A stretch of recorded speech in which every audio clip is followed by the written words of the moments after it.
Mən Nağıyev Bilman Qüdrət oğlu, şair Bilman Qüdrət 2023-cü ildə ağciyər problemlərimlə Ağciyər İnstitutunun reanimasiya şöbəsində gözümü açanda orada məni ilk olaraq Nuridə xanım İslamzadə həkimlə tanış oldum.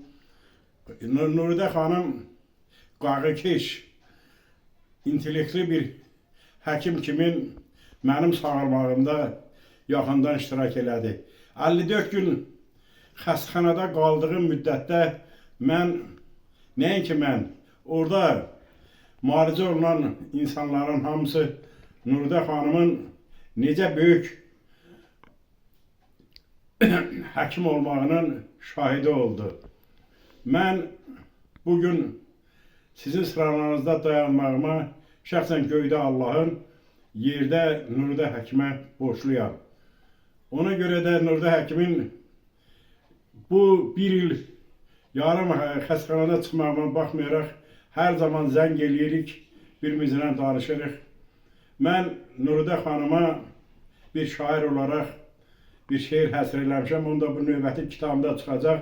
İstəyirdim o kitab çıxanda mən həmən şeiri Nuridə xanıma sürpriz olaraq təqdim edəm.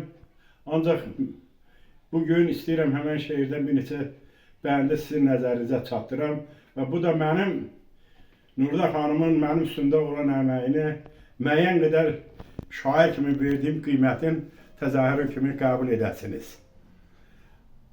Ağrılardan itirmişdim özümü, əsən külək söndürəndə közümü, qoymadı ki, əcəl yuma gözümü, şəfalı əllərin Nuridə xanım.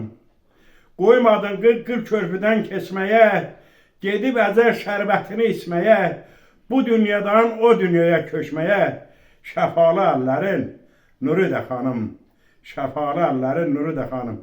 Təbii ki, şeir çox böyükdür. Mən onun hamısını burada demək istəmirəm. Bir daha mənim bugün həyatda sizin sıranızda olmağıma və yazıb yaratmağıma yeganə, bir daha da qeyd edirəm, yeganə səbəbkarı bizim gözəl həkimimiz Nuridə həkimdir. Çox sağ olun Nuridə həkim. Sizə minnətdarımı bildirirəm.